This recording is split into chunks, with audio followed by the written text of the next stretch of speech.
अबे गाड़ी नहीं चलानी आती क्या तुझे? चलना चल के दो थप्पड़ लगाते थे कान के नीचे, दिमाग में नहीं हो जाएगा। अरे कहाँ गया? अभी तो यही था। अरे गाड़ी में भी नहीं गया तो फिर कहाँ गया? आदित्य यहाँ से चलो, मुझे डर लग रहा है। मुझे भी गड़बड़ लग रही है, चलो यार। ऐसे कैसे? अभी तो यही था। चलो यार, चलो यहाँ से चलो। Let's go.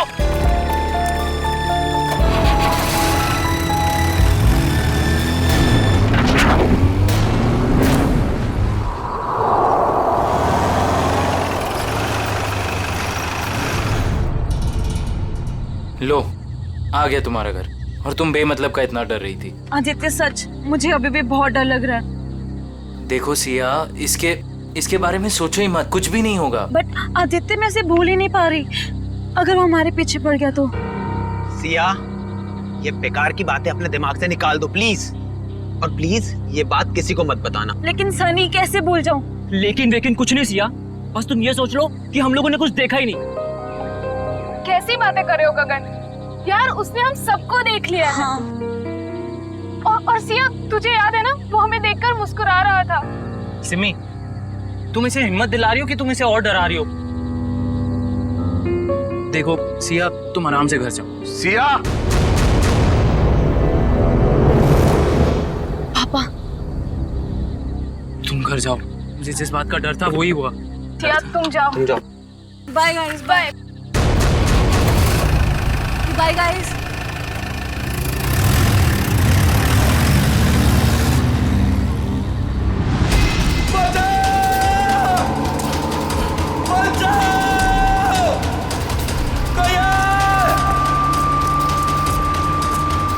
मुझे घर छोड़ के ना तुम लोग सीधे सीधे अपने घर जाना, समझे? सुन रहे हो ना तुम लोग? अरे हाँ, सुन तो लिया यार। 5 बार तुम यही कह चुकी हो।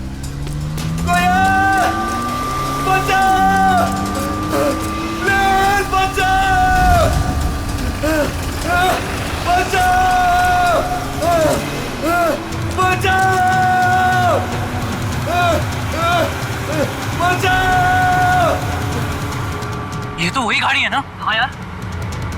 अरे यार, ये कर क्या रहा है? ये इसको मार देगा यार।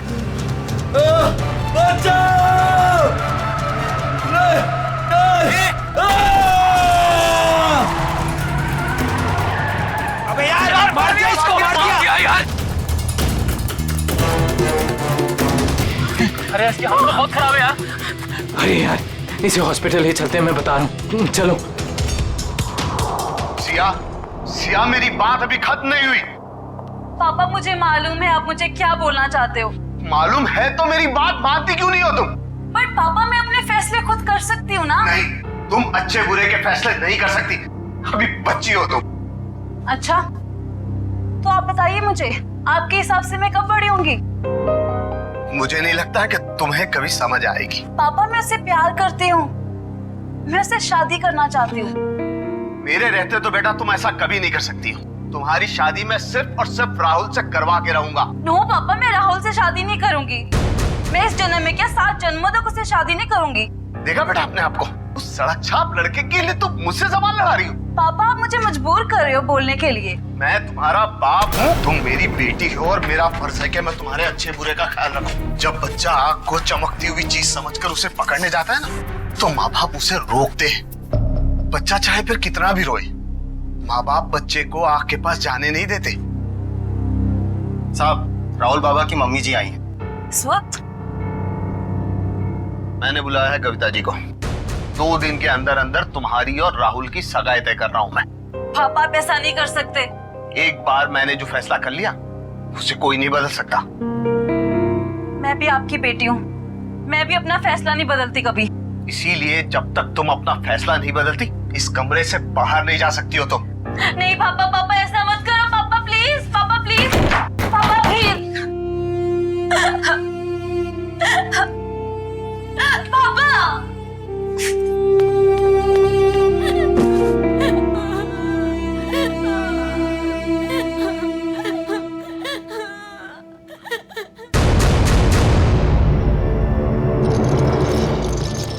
Come on fast.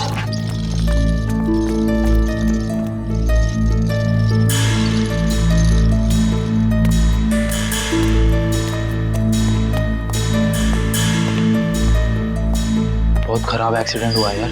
हाँ यार, शायद ये बचेगा भी नहीं। अबे यार, नहीं डॉक्टर साहब, ऐसा नहीं हो सकता। हाँ, कह दीजिए ये सब झूठ है। मेरा बेटा जिंदा है डॉक्टर साहब। नहीं नहीं डॉक्टर साहब, ऐसा नहीं हो सकता। मेरा बेटा जिंदा है डॉक्टर साहब। प्लीज उसे एक बार फिर से चेक कीजिए प्लीज। मैडम, उसकी मौत अस्पताल में आने से पहले ही हो गई थी। प्लीज आप समझने की कोशिश कीजिए। आप उसे ठीक नहीं कर सकते तो मैं उसे दूसरे हॉस्पिटल ले जाऊंगी। प्लीज, ये खून का मामला है। अब तो सीआईडी के आने के बाद ही आपको ये लाश मिलेगी।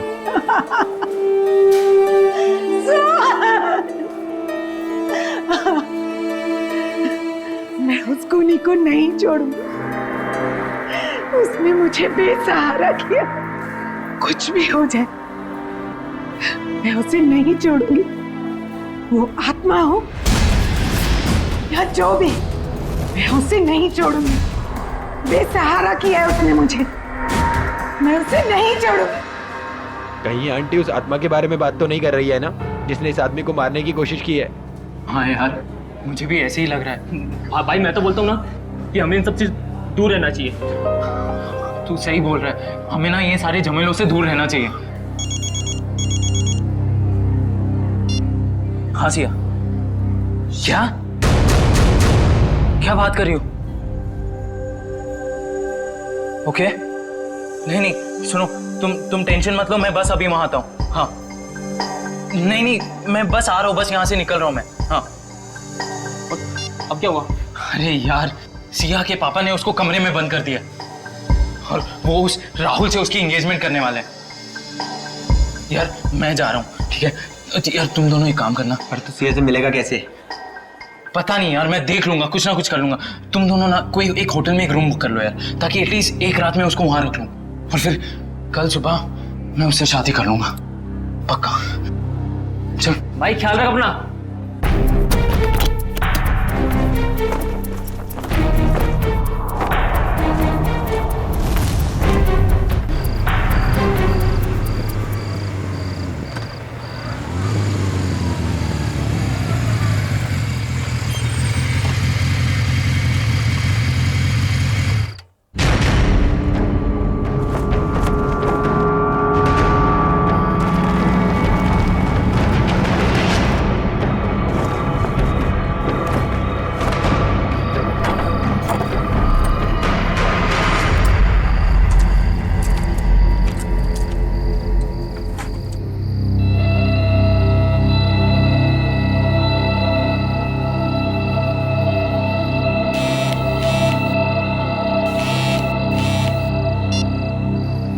हेलो आदित्य।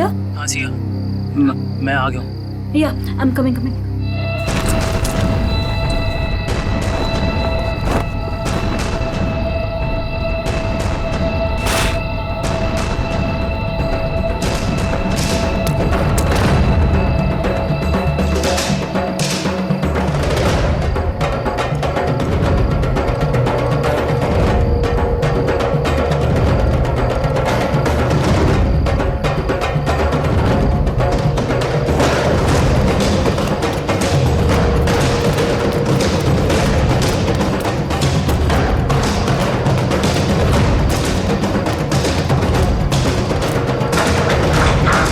आदित्य भागो, जल्दी निकलो यहाँ से, जल्दी। संभल के।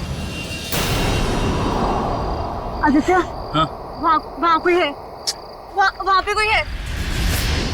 कौन? कोई गायब होने वाला आदमी। सिया वहाँ कोई नहीं है। बट आदित्य मैंने देखा उसको घर के अंदर। सिया वहाँ कोई नहीं है। देखो आवाज मत करो, ये बस तुम्हारा दिमाग का वहम है, ठीक है? अभी हमारे पास टाइम नहीं है, इससे पहले कोई हमें पकड़े। निकलो यहाँ से, चलो। चलो।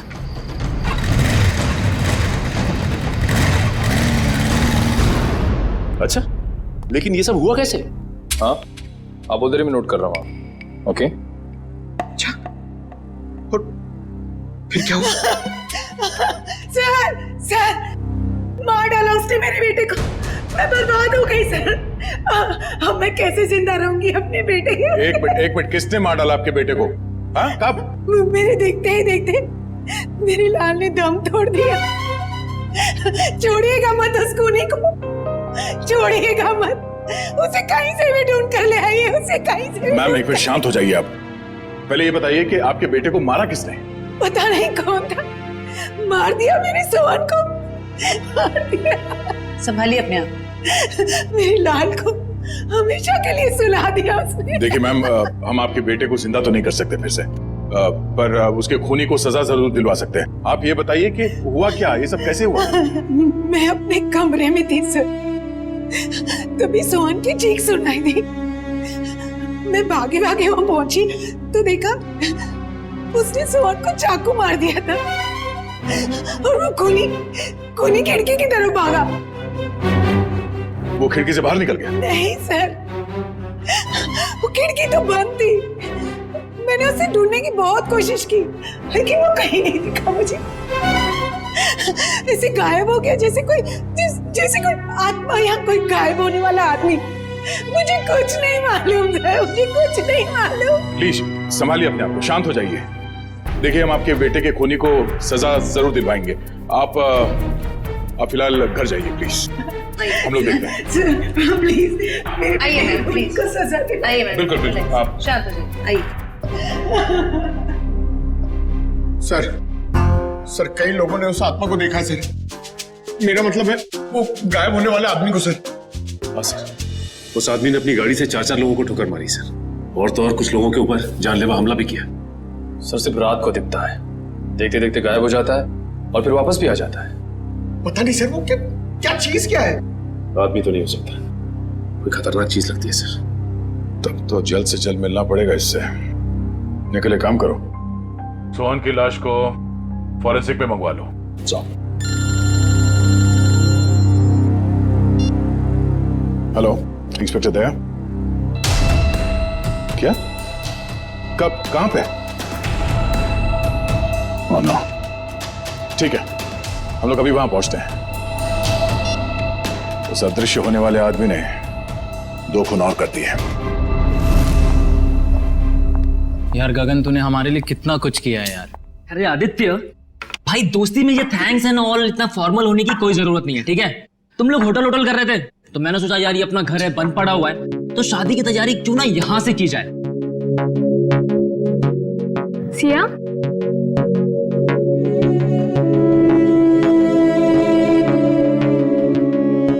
क्या हुआ सिया, तुम इतनी अपसेट क्यों हो? आदित्य, मुझे पापा की बहुत चिंता हो रही है। देखो सिया, इस वक्त और कुछ मत सोचो, सिर्फ अपनी शादी के बारे में सोचो। हाँ आदित्य, मगर पापा की मर्जी के खिलाफ ये सब ठीक होगा? सिया, एक बार शादी हो जाएगी ना तो रवि अंकल भी ये बात मान जाएंगे, ट्रस्ट मी। और वैसे भी शादी के बाद हम जाएंगे ना उनके पास आशीर्वाद लेने। मैं भी तो देखूं वो कब तक नाराज रहेंगे हमसे। हाँ, और शुभ काम में ना देरी नहीं करते। मुझे ना सिया को जल्दी से भाभी कहना है। भाभी? नो वे। हाँ, शादी के बाद तो तुम हमारी भाभी ही बन जाओगी ना। भाभी जी,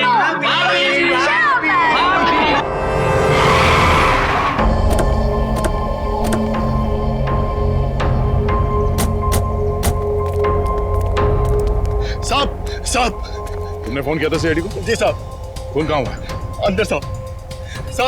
संभल के अंदर जाइए। क्यों? सर आत्मा है अंदर। आत्मा कुछ नहीं होता, सब बकवास है, चलो। नहीं साहब, मैं अंदर नहीं जाऊंगा। जैसे उसने मालिक को मार डाला वैसे वो मुझे भी मार डालेगी। देखो कुछ नहीं होगा, हम लोग हैं ना साथ में। नहीं साहब। आ जाओ साहब। आओ। साहब देखिए, साहब और मैम साहब।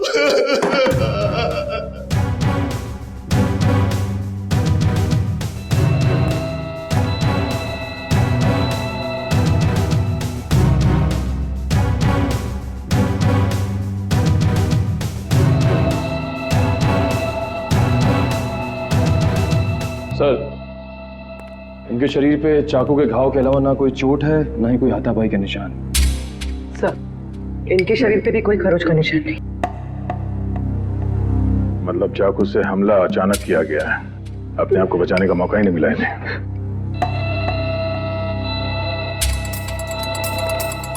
तुम्हें कब पता चला कि इन दोनों का खून हुआ है?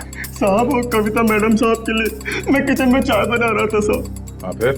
तभी जो है दोनों के चीखने की आवाज आई तो मैं भाग के बाहर आया तो मैंने देखा दोनों को चाकू मारा हुआ है। हाँ आगे? और सर वो कौन वो?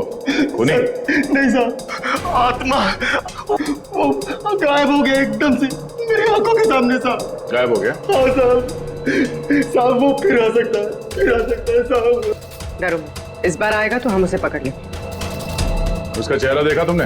नहीं साहब, उसने टोपी वाली जैकेट पहन रखी थी, उससे अपना चेहरा उसने ढक रखा था।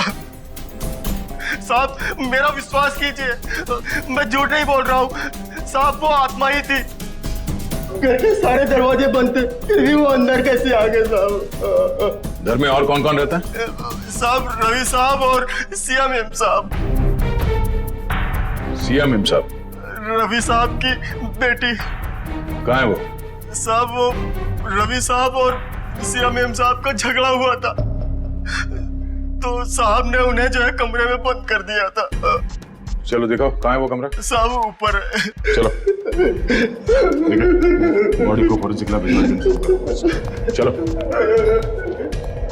चलो कुछ नहीं होगा।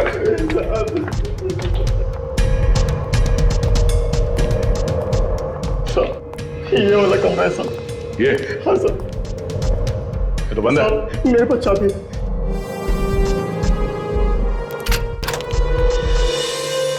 हाँ सर। कहाँ है? ये तो यही साहब। हाँ? सिया? सर ये देखिए। लगता है यहाँ से कोई नीचे गया है। सर शायद खूनी सिया के कमरे में आया हो। हाँ आया भी हो तो सिया कहाँ चली गई? ये सिया का नंबर देना जरा। सर 1144।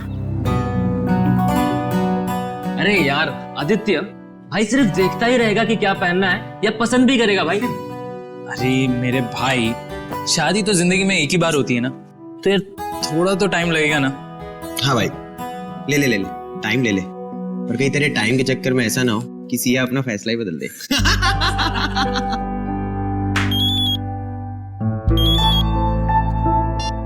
हेलो, यहाँ सिया, सीआईडी से क्या हो पापा को? मैं आ रही हूँ। Is he okay? पापा ठीक है? सोहन, रवि और कविता के घाव काफी गहरे थे। इससे ये साबित होता है कि खूनी काफी ताकतवर है। सर आत्माएं बहुत ताकतवर होती है सर। पंकज, मैं इंसान की ताकत की बात कर रहा हूँ। I'm sorry। लेकिन एक आदमी आता है और गायब भी हो जाता है, वैसा कैसे कर सकता है? लेकिन एक बार ये खूनी हमारे हाथ लग जाए ना तो उसकी सच्चाई भी सामने आ जाएगी। सर ये उसी ने किया सर ये जरूर उसी ने किया। उसी ने मारा मेरे पापा को। एक मिनट, शांत हो जाइए। किसने मारा आपके पापा को? सर मैं जब आदित्य के साथ घर से जा रही थी ना तो सर मैंने उस एक होट वाले को देखा था सर। वो घर की तरफ ही आ रहा था सर, लेकिन वो एकदम से गायब हो गया सर।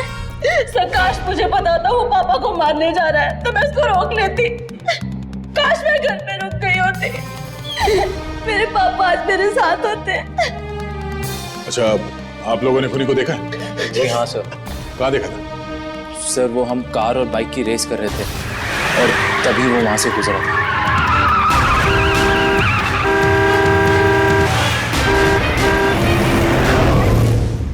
चेहरा देखा था किसी ने? नहीं मैडम, उसका चेहरा हुड वाली जैकेट से ढका हुआ था और उसकी ठुड्डी और होठ दिख रहे थे। पर सर जब उस आदमी ने अपनी गाड़ी से हितेश को टक्कर मारी थी तब हम लोग वहीं थे और हमने उस गाड़ी का नंबर नोट किया था। हितेश कैसा है? अब ठीक है सर, पर उसे काफी चोट लगी थी। गाड़ी का नंबर क्या?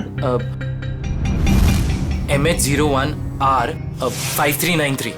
निखिल, फोन करके पता करो कि ये गाड़ी किसके नाम पे रजिस्टर्ड है। अच्छा, आप लोगों को गाड़ी के बारे में और कुछ याद आ रहा है? किस रंग की गाड़ी थी, कैसी थी दिखने में? गाड़ी काफी पुराने मॉडल की थी, लाल रंग की थी मगर बहुत तेज चलती थी सर। सर वो गाड़ी किसी रोहन के नाम पर रजिस्टर्ड है, मलाड में रहता है। रोहन? ऑफिसर, ये जमीन क्यों हिल रही है? जमीन नहीं हिल रही है, तुम हिल रहे हो। पब में बैठे बैठे दारू गटकाए जा रहे थे, बोला जमीन हिल रही है। यानी मैं अभी भी पब में हूँ। मुझे तो ऐसा लगा कि आप लोग ने मुझे वहाँ से निकालकर मेरे फार्म हाउस पे ले आया। गनीमत है, इतना होश तो है इसे। वो कहाँ है तुम्हारी वो लाल कार 5393? अरे है ना वो वहाँ खड़ी। चलिए चल। एक बात बताइए, मैंने तो खुद उसे 2 सालों से नहीं देखा, आपने कहाँ देख लिया? रोज रात को वो कार सड़कें नाप रही है, समझे तुम? ये देखिए सर, मेरी पुरानी दुल्हनिया, मेरी लाल परी, 2 सालों से मकड़ी के जाल में लिपटी हुई मेरी लाल परी। सर, बहुत साल पहले मेरी मॉम ने मुझे ये लाल परी गिफ्ट में दिया था। तुम जरा उधर खड़े हो जाओ। Thank you sir.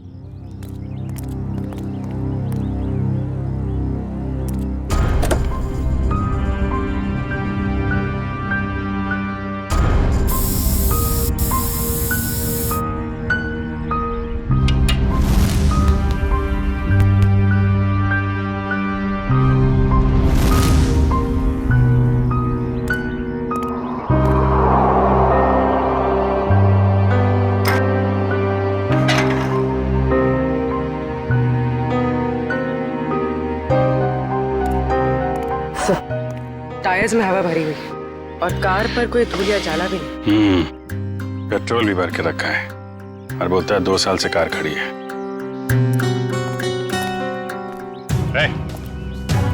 2 साल से कार खड़ी है ना, पेट्रोल कहाँ से आया इसमें? क्यों मजाक कर रहे हैं साहब? मैं तो इसमें पानी भी ना डालूं, पेट्रोल कहाँ से आ गया? पानी नहीं है, पेट्रोल है, वही पूछ रहे हैं कहाँ से आ गया। मैंने कहा ना सर, मैंने इसमें पेट्रोल नहीं भरा। मैं तो शहर में रहता हूँ। तुम शहर में रहते हो, लेकिन तुम्हारी गैर मौजूदगी में कोई इस कार का इस्तेमाल कर रहा है, वो भी गुनाह के लिए। मैं सर आपसे दावे के साथ कह सकता हूँ कि मेरी लाल परी को किसी ने भी हाथ नहीं लगाया सर। लगाया है, हाथ लगाया। कुछ मिला क्या? हाँ अभिजीत, स्टीयरिंग व्हील पर फिंगरप्रिंट्स हैं, ताजे ताजे। वाह, इससे उस आदमी के बारे में कुछ ना कुछ तो पता चल ही सकता है। स्टीयरिंग व्हील पे निशान है, हवा भरी हुई है, पेट्रोल भी भरा है, लेकिन यहाँ आसपास तो कोई पेट्रोल पंप है नहीं। तो पेट्रोल कहाँ से भरा होगा? डॉक्टर साहब, आप कार की सफाई करो, तब तक हम लोग जरा देख लेते हैं पेट्रोल कहाँ से भरा है। सफाई मतलब सर वो फिंगरप्रिंट्स उठा लीजिए ना सर। चेक करूं? हाँ चेक कर लीजिए। हाँ। चलो भाई, चलो चलो चलो। अच्छा हितेश, आपने उस आदमी को देखा था ना? हाँ सर, लेकिन पूरा चेहरा नहीं दिखा सर। सर वो गाड़ी में था और कोई हुड वाली जैकेट पहने हुए था सर। फिर भी कुछ तो देखा होगा तुमने। मैम, मुझे उसका नाक के नीचे का कुछ चेहरा याद है मैडम। अच्छा विपिन, आपके साथ क्या हुआ? जब मैं जॉब पे से घर पे जा रहा था, गली में जैसे मुड़ा वैसे मेरे पे अचानक हमला हुआ। हमला करने के बाद में वो अचानक गायब हो गया। तुम पहचान सकते हो उसे? उसने वुड वाला जैकेट पहन रखा था, इसकी वजह से उसका पूरा चेहरा नहीं देख पाया। लेकिन हाँ, जब मैं नीचे गिरा तो उसके आंखें और आंखों के नीचे का हिस्सा देख पाया। इन्होंने भी उसका पूरा चेहरा नहीं देखा और इनमें से किसी ने भी उसका पूरा चेहरा नहीं देखा। ठीक है, इन्होंने जो कुछ भी देखा है उसका स्केच बनाइए।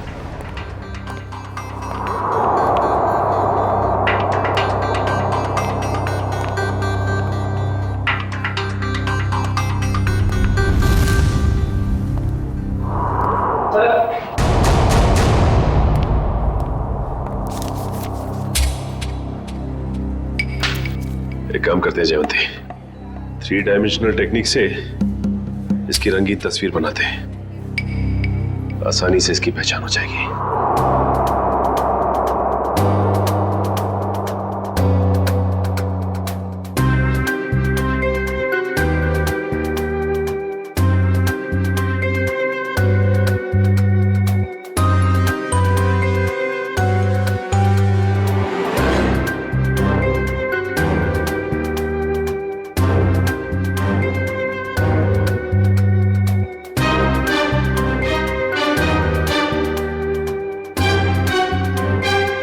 सर, ये रहा वो आदमी। ये है वो आदमी। बहुत जल्द मिलेंगे हम तुमसे। निखिल, ये फोटो सारे अखबार और टीवी चैनल्स में भिजवा दो।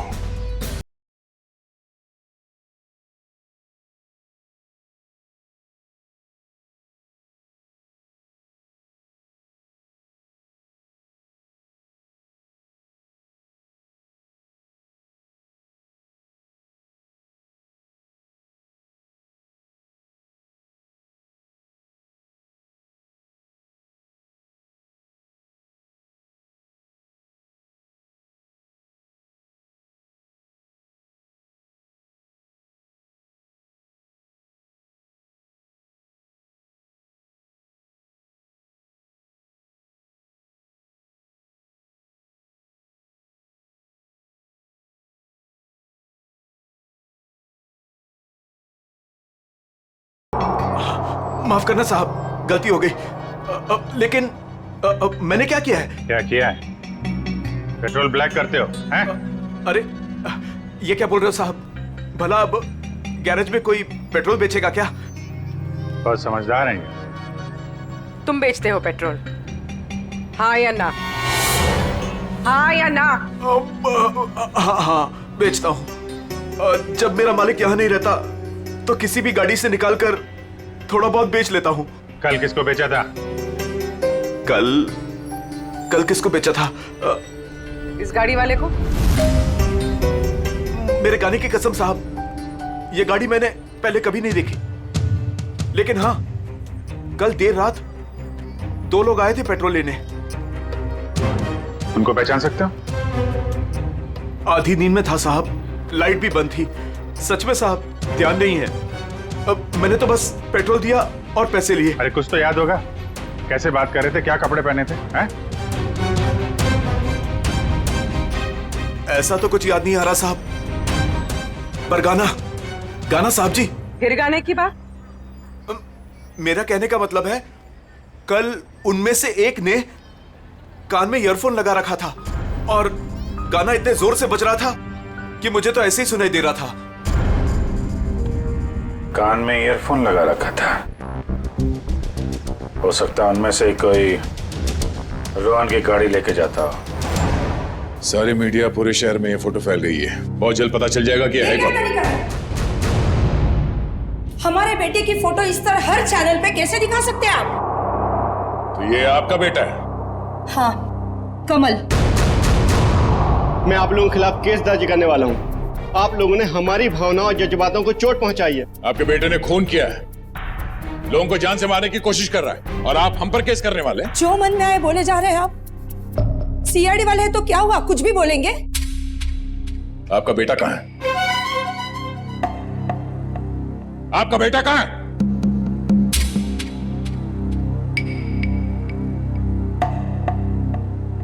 हमारा बेटा इस दुनिया में नहीं। क्या? दुनिया में नहीं है? क्या मतलब है? 4 साल हो गए, वो हमें छोड़ के चला गया, हमेशा के लिए। इंजीनियरिंग के फाइनल ईयर एग्जाम में फेल हो गया। इस गम को बर्दाश्त न कर सका और उसने आत्महत्या कर ली। हमारे सारे सपने टूट गए। एक ही तो बेटा था हमारा, और वो भी। आप ही बताइए, मेरा बेटा इस दुनिया में नहीं है, वो खून कैसे कर सकता है? देखिए, शायद जाने अनजाने में शायद गलती हो गई हमसे, पर अगर कमल मर चुका है तो फिर वो कौन है जो लोगों के सामने आ रहा है और वो गायब कैसे हो रहा है? हेलो, क्या? सिया खतरे में?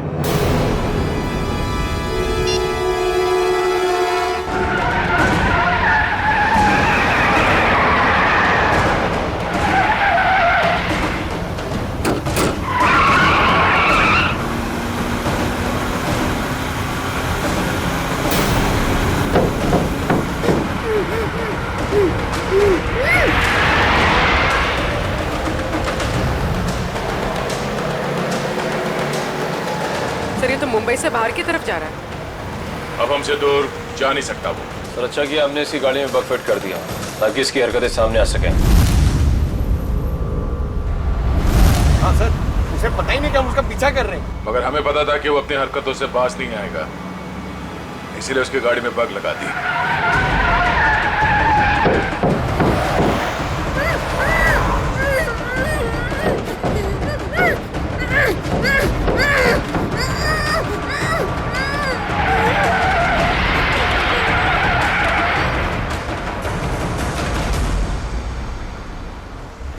सर सालुंके से तो रोहन के फार्म हाउस पे ही बता दिया कि उस गाड़ी में कुछ गड़बड़ है। अभी क्या दिखा रहे लोकेशन उसका?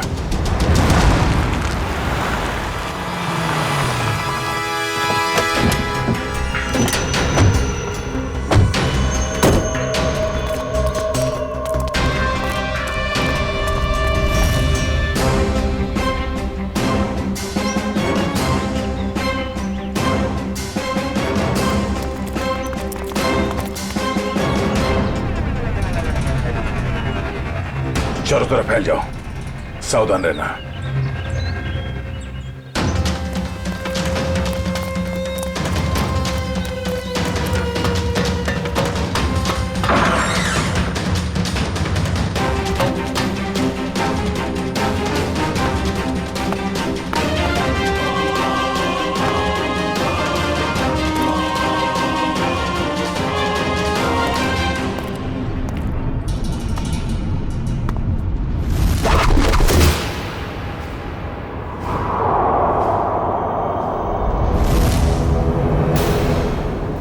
अपने आप को हमारे हवाले कर दो, तुम्हारा खेल खत्म हो चुका है।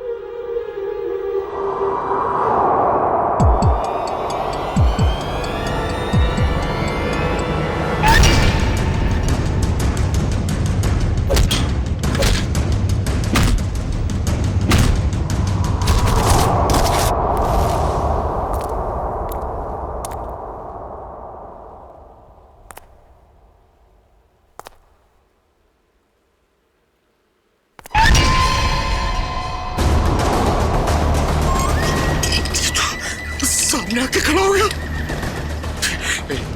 देख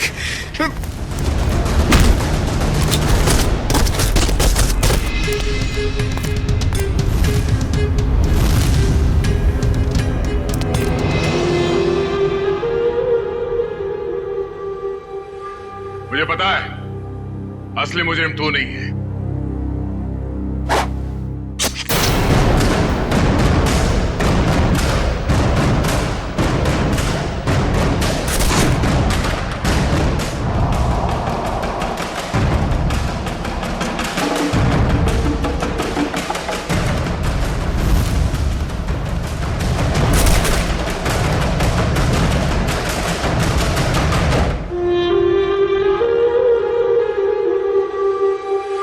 आदित्य तुम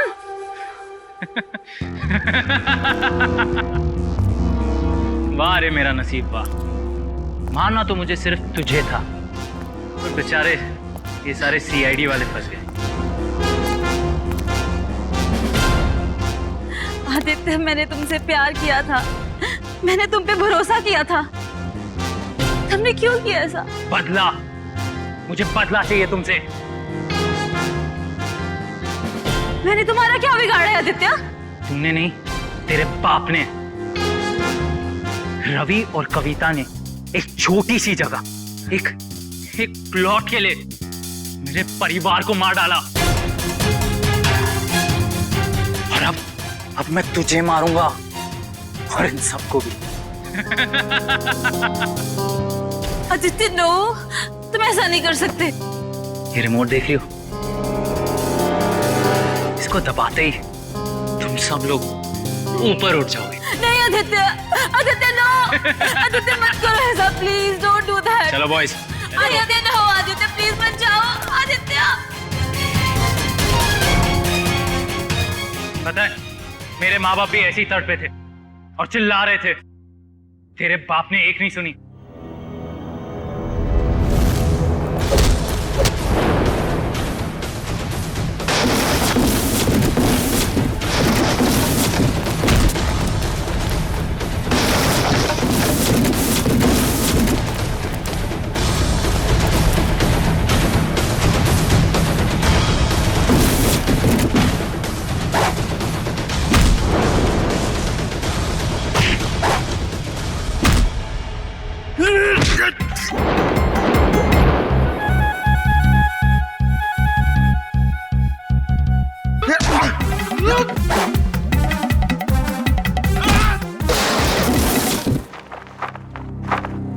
ठीक हो तुम? हाँ। चलो।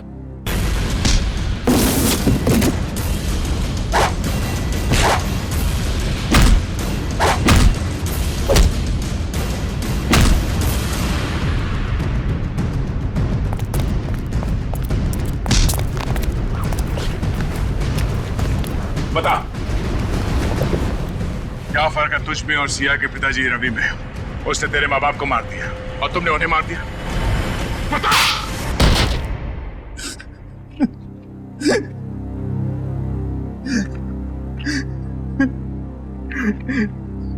मैं और क्या करता सर? बदले की आग ने मुझे अंधा कर दिया था। मगर सर आप तो बेहोश थे, आपको होश कैसे आया? तुमने मुझे बेहोशी का इंजेक्शन तो मारा, पर वो दवाई मेरे शरीर के अंदर नहीं गई। और इससे पहले कि तुम मुझ तक पहुंचते, मैंने सिरिंज से वो दवाई निकाली और फिर वो सिरिंज अपने शरीर पे लगा ली। तुमने सोचा कि मैं बेहोश हूं, मगर मैं होश में था। और तुम्हारे बारे में तो हमें पहले ही पता चल चुका था। हाँ, आपको कैसे पता चला? हमने तुम्हारी पूरी कुंडली निकाल ली थी।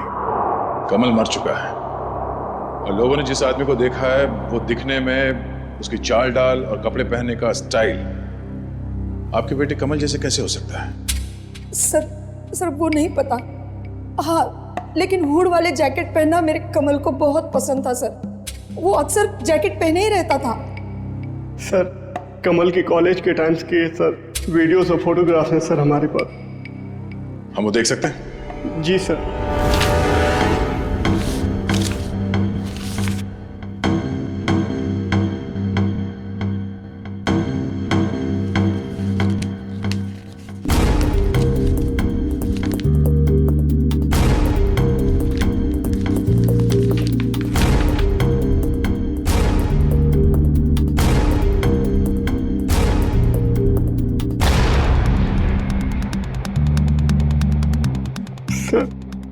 ये भी कमल का दोस्त आदित्य है।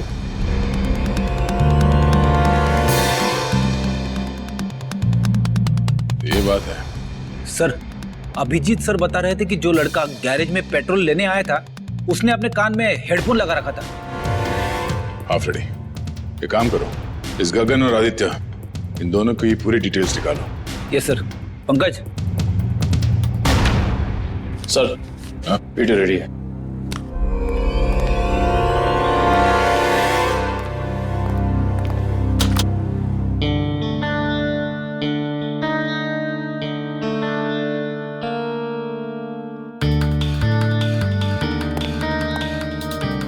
अगला वीडियो दिखा। दूसरा दिखा। दया सर। दया, जब मैंने पहली बार रोहन की गाड़ी को उसके फार्म हाउस पे चेक किया तो मुझे उसमें कुछ गड़बड़ दिखाई दी। मैंने फिर से जब उसे चेक किया तो मेरी समझ में आया कि दरअसल उसमें गड़बड़ थी क्या।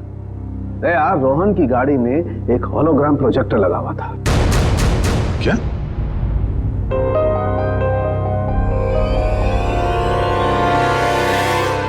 सर, उन विक्टिम्स ने बिल्कुल यही सारे अफवाह बताए थे उस गायब होने वाले आदमी के बारे में जो इन वीडियोस में है।